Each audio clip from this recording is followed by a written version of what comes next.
Bismillahirrahmanirrahim. Assalamualaikum warahmatullahi wabarakatuh.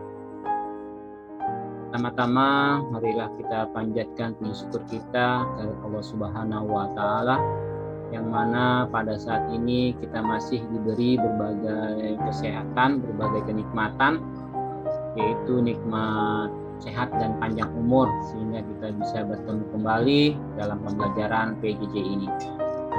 Bagaimana kabar kalian semuanya? Mudah-mudahan kalian semua dalam keadaan sehat walafiat. Amin. Amin ya rabbal alamin. Anak-anakku sekalian, pada sesi kali ini saya akan men-share tentang yang namanya membuat produk. Jadi pertemuan kemarin kalian sudah menemukan ide ataupun menemukan sesuatu, itu perlu dibikin bungkusnya ataupun kemasannya, ya. Jadi sesi ini kita akan memulai apa itu kemasan. Oke, sebelum dimulai, bagi yang belum subscribe karena subscribe itu tidak bayar dan membuat channel saya jadi rajin membuatnya. Oke, perhatikan.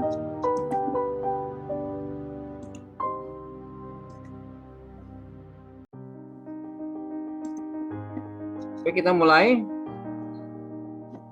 Untuk yang beragama Islam, marilah kita membaca basmalah, bismillahirrahmanirrahim. Untuk yang beragama non-Islam, silakan menyesuaikan diri.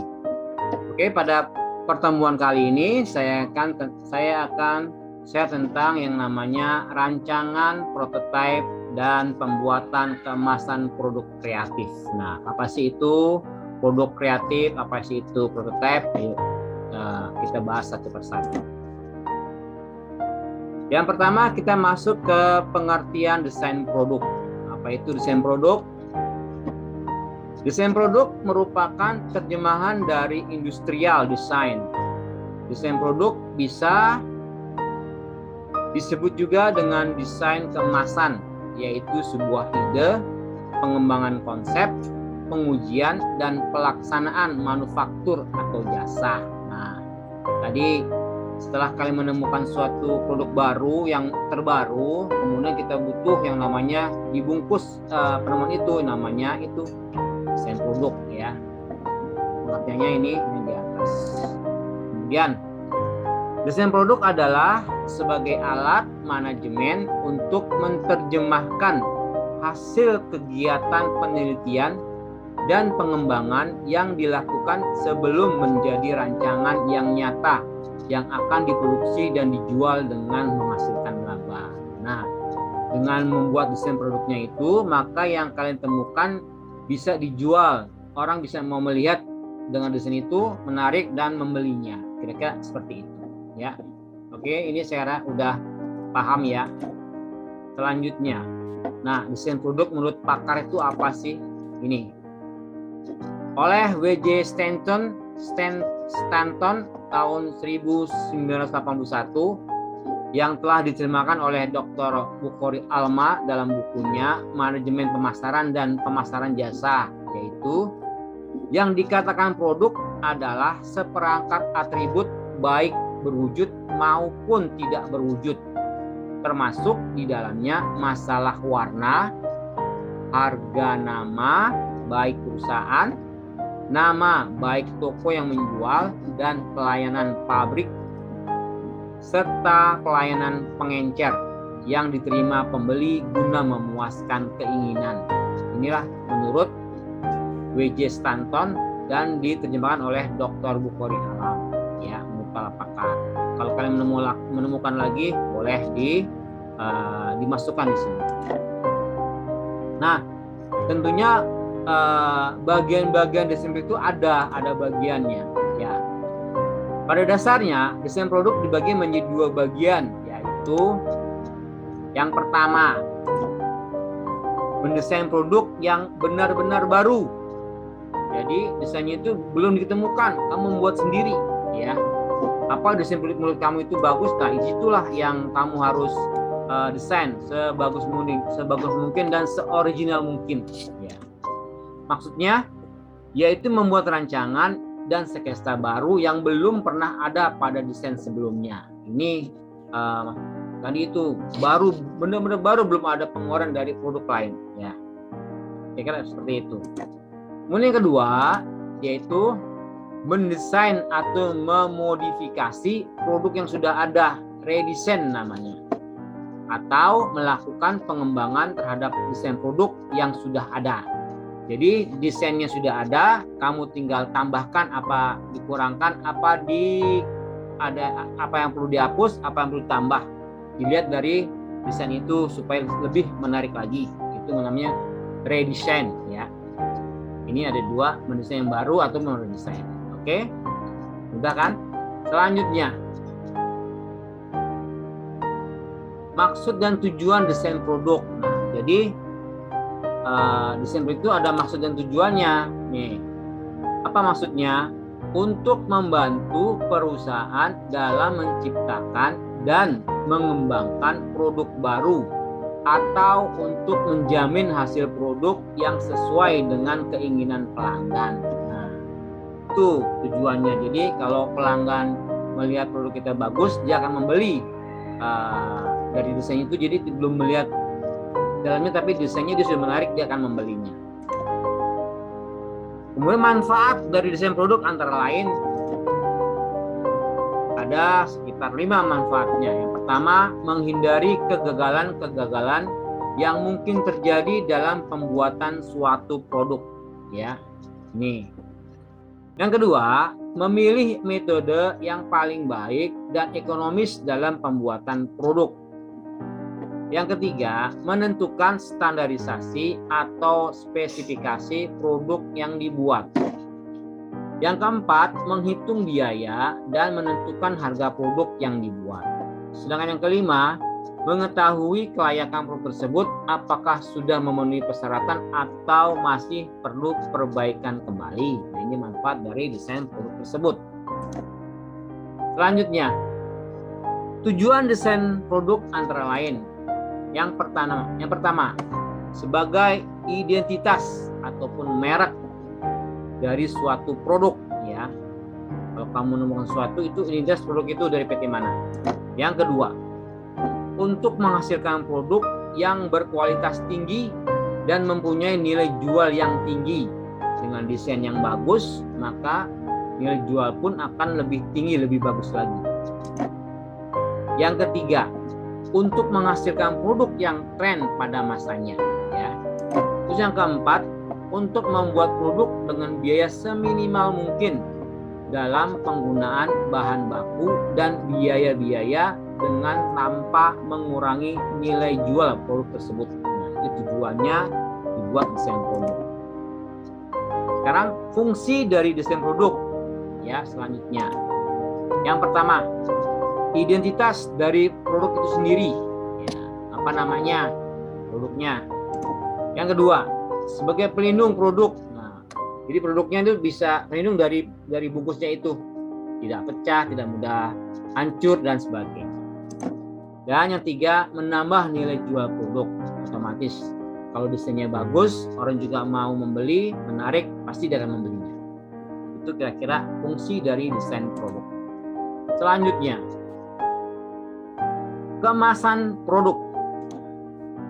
Nah, kemasan merupakan desain kreatif yang mengaitkan bentuk, struktur, material, warna, citra, tipografi, dan elemen-elemen desain dengan informasi produk agar produk dapat dipasarkan. Kemasan digunakan untuk membungkus, melindungi, mengirim, mengeluarkan, menyimpan, mengidentifikasi, dan membedakan sebuah produk di pasar. Ini menurut Klimkak dan Krasovek tahun 2006 halaman 33. Ini menurut para pakarnya ya. Kemasan produk. Contohnya seperti ini. Ini ada buat gas. Nah, lihat ini antara satu dengan lainnya sangatlah menarik ya. Jadi kita membelinya juga membeli ini. Ini contohnya desain produk. Oke, selanjutnya. Fungsi kemasan produknya apa fungsinya? Shimamura 2007 mengupakan pengemasan mempunyai dua fungsi. Yang pertama, fungsi protektif. Apa itu protektif? Berkenaan dengan proteksi produk, perbedaan iklim, prasarana transportasi, dan saluran distribusi yang semua berimbas pada pengemasan. Dengan pengemasan protektif, para konsumen tidak perlu harus menanggung risiko pembelian produk rusak atau cacat. Nah, itu fungsinya sebagai protektif. Yang kedua, fungsi promosional. Nah, apa itu fungsi promosional? Peran kemasan pada umumnya dibatasi pada perlindungan produk. Namun, kemasan juga digunakan sebagai sarana promosional, menyangkut promosi. Perusahaan mempertimbangkan preferensi konsumen, menyangkut warna, ukuran, dan penampilan. Nah, ini fungsi kemasan desain produk ya. Jadi nggak seenaknya dibuat desain produk. Ini adalah kalian semua untuk mendesain saja. Selanjutnya, tujuan kemasan desain produk. Menurut Lau dan Kimber 2007, tujuan dari kemasan dan pelabelan kemasan antara lain: pertama, physical production, untuk melindungi objek dari suhu, getaran, goncangan, tekanan, dan sebagainya. Yang kedua, barrier protection, melindungi dari hambatan oksigen, uap air, debu, dan sebagainya. Terus yang ketiga, containment of agglomeration, benda-benda kecil biasanya dikelompokkan bersama dalam satu paket untuk efisiensi transportasi dan penanganan. Yang keempat, information transmission, informasi tentang cara menggunakan transportasi, daur ulang, atau membuat paket produk yang sering terdapat pada kemasan atau label. Yang kelima, reducing theft, kemasan yang tidak dapat ditutup kembali atau akan rusak secara fisik.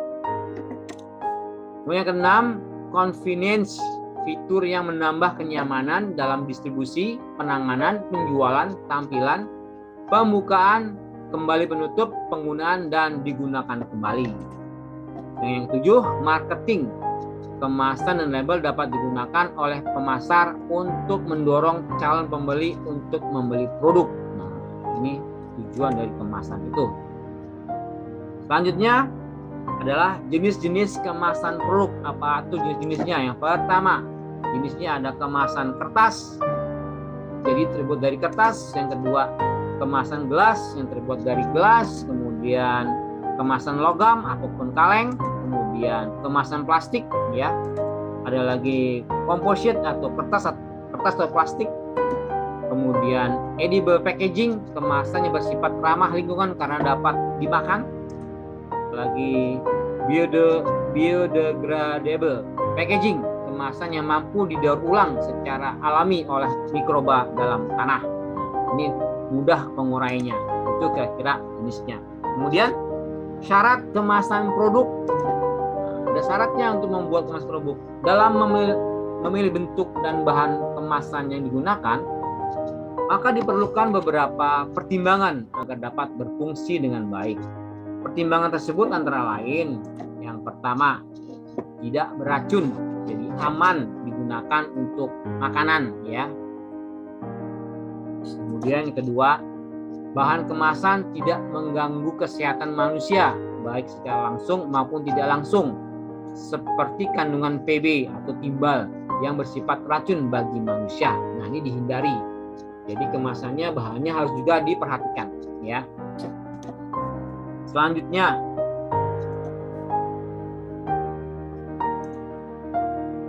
harus cocok dengan bahan yang dikemas. Kemudian kemasan dipilih, dikemas. Jika salah memilih bahan kemasan, maka akan merugikan. Kemudian sanitasi dan syarat-syarat kesehatan terjamin. Yang keenam, dapat mencegah pemalsuan. Kemudian kemudahan membuka dan menutup. Selanjutnya, ukuran, bentuk, dan berat.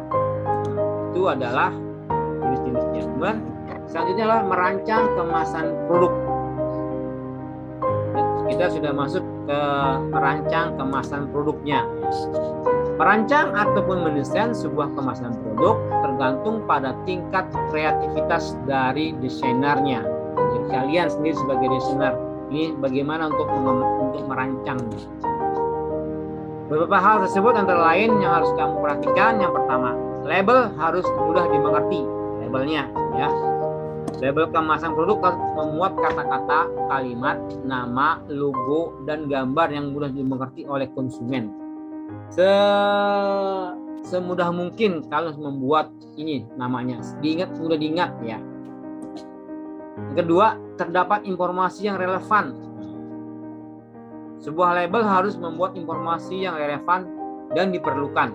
Hindari penulisan label dengan huruf yang susah dibaca dan berukuran kecil. Diusahakan yang mudah dibaca dari pandangan mata sejauh mungkin bisa dibaca ya, senormal mungkin lah. Ini kira-kira merancang kemasan produk yang kamu perhatikan. Labelnya harus mudah dimengerti, tidak terdapat informasi yang relevan. Jadi cukup konsumen mau membeli dengan membaca dari label ini. Selanjutnya, selain itu ada beberapa hal yang wajib tercantum dalam sebuah label produk, antara lain selain itu ya, ada nama produknya, stempel atau merek dagang, kemudian ada komposisi bahan baku yang digunakan, ada lagi neto atau volume bersih, ada lagi nama produsen, ada lagi nama distributor, kemudian nomor registrasi atau izin dari dinas kesehatan ya. Selanjutnya ada logo halalnya, kemudian ada kode produksi, ada lagi waktu kadaluarsa.